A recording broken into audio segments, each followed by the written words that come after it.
The moment the plane's cabin erupted into a tense silence, all eyes turned to the aisle where a liberal woman, her face flushed with indignation, pointed an accusatory finger at Senator John Kennedy of Louisiana.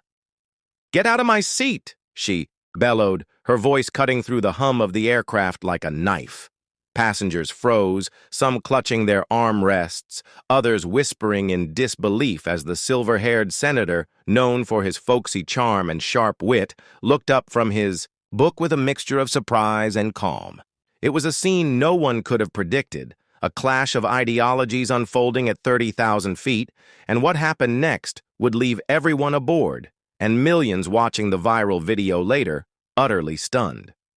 Her name was Margaret Hayes, a 42-year-old environmental lawyer from Seattle, fiercely passionate about social justice and climate change. She had boarded the flight with a sense of purpose, her carry-on stuffed with petitions to present at a conference in New Orleans. Margaret's seat, 12B, was an aisle spot she'd chosen for easy access, a detail she'd double-checked on her boarding pass.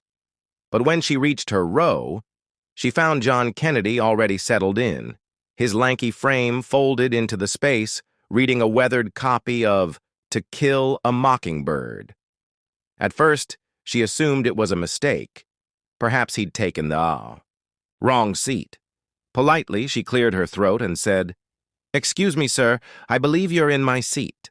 Kennedy glanced at his ticket, then at hers, and with a slow, deliberate drawl, replied, "Well, ma'am, it seems we've got ourselves a predicament. This here's 12B, and my ticket says the same." The situation escalated when Margaret, convinced the airline had made an error, demanded he move. "I paid for this seat," she snapped, her voice rising, "and I'm not about to let some politician take it from me." Kennedy, ever the gentleman, stood up, offering to check with the flight attendant.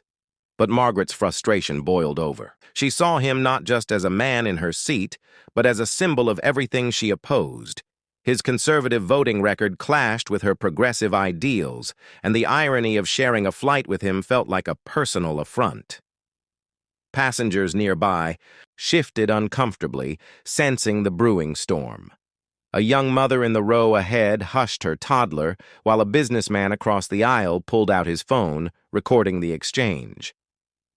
What followed was a heated debate that drew the flight crew into the fray.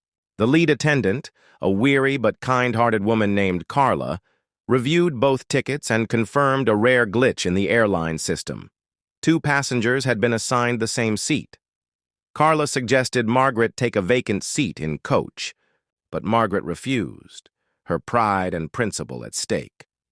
"I'm not being bumped for him," she declared, her eyes blazing. Kennedy, meanwhile, remained composed, his southern politeness a stark contrast to her fervor. "Ma'am, I don't want no trouble," he said. "How about we sort this out like folks ought to?" But Margaret's anger was fueled by more than the seat. She'd recently lost a close friend to a policy she blamed on Kennedy's party, and the grief had hardened her heart. As the plane taxied toward takeoff, the tension peaked. Carla, desperate to avoid delaying the flight, proposed a compromise. They'd share the row, with Margaret in the aisle and Kennedy by the window, until a solution could be found. Margaret reluctantly agreed, but the air between them crackled with unspoken resentment. The first hour passed in icy silence, broken only by the hum of the engines. Then a turbulence warning jolted the cabin, and the plane hit a rough patch. Margaret, white-knuckled and terrified of flying, gripped the armrest, her bravado crumbling. Kennedy, noticing her distress, leaned over and said, "First time in a storm, ma'am? Hold tight. I've been through worse in a Louisiana hurricane." His gentle tone surprised her, and for the first time, she saw him as more than a political adversary. The conversation that followed was hesitant at first. Margaret admitted her fear, and Kennedy shared a story about his own childhood scare. During a flood, when his father taught him to stay calm by focusing on the people who needed him. The vulnerability in his voice softened her defenses, and soon they were talking, not about politics, but about loss, family, and the things that united them. Margaret confessed the pain of her friend's death, and Kennedy listened, his eyes reflecting a quiet empathy. He spoke of his own struggles, including the recent illness of his sister and how it had reminded him of life's fragility.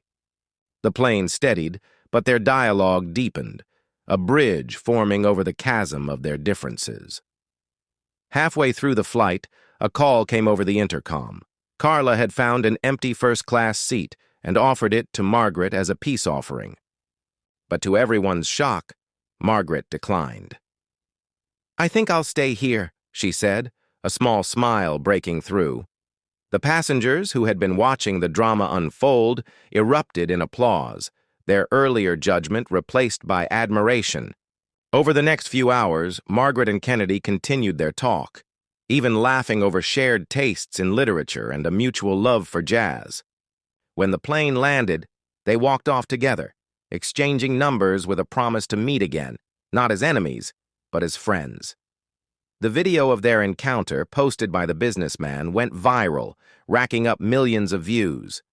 Comment sections that began with vitriol transformed into a chorus of hope, with people praising the unexpected bond. Margaret later wrote an op-ed about the experience, titled From Conflict to Connection, urging others to seek common ground.